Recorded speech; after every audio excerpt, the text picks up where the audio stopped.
مباراة اليمن واندونيسيا خلاص أصدر الستار، مباراة تحديد من سيصعد متصدر، من سيحصل على بطاقة المباشرة إلى الصعود إلى كأس آسيا 2025 الصين. مباراة صعبة، مباراة نتمنى المنتخب اليمني ما يكونش ليه أي حسابات إلا حسابات الفوز. زي ما قال النهاردة المدرب محمد حسن البعداني والكابتن عادل عباس في المؤتمر الصحفي، مش هنلعب على أهداف، هنلعب على الثلاث نقاط، هنلعب على تصدر المجموعة ب9 نقاط كاملة علشان ما يبقاش عندنا حسابات لصعود المنتخب اليمني. السلام عليكم واهلا بيكم في حلقة جديدة. فضلا لايك بارتاج مباراة منتخب اليمني النهاردة هتبقى في تمام الساعة 1:30 بتوقيت اليمن وبتوقيت القاهرة وبتوقيت السعودية، وكلنا هنبقى عندنا شغف ومساندة للمنتخب اليمني لفوز منتخب اندونيسيا. وانتم عارفين المنتخب الاندونيسي بيلعب على ارضه وسط جمهوره والنهارده بيحشد الجماهير، ولكن المنتخب اليمني منتخب السعادة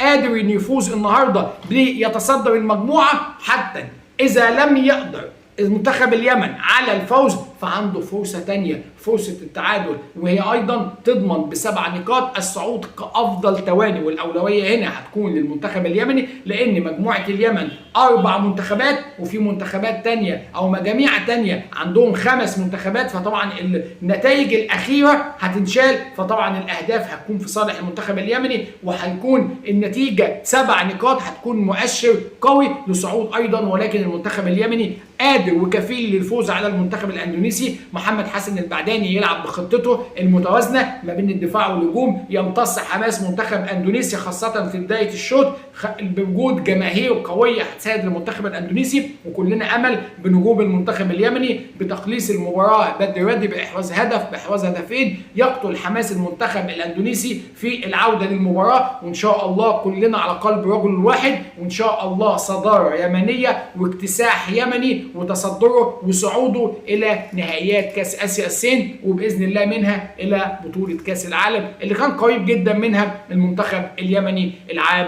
الماضي. بشكركم شكرا جزيلا، كل التوفيق للمنتخب اليمني، هنكون معاكم لحظه بلحظه اثناء سير المباراه. بشكركم شكرا جزيلا، فضلا دوس لايك وانزل توقع النتيجه، هينتهي المباراه كام ما بين المنتخب اليمني والمنتخب الاندونيسي. سلام.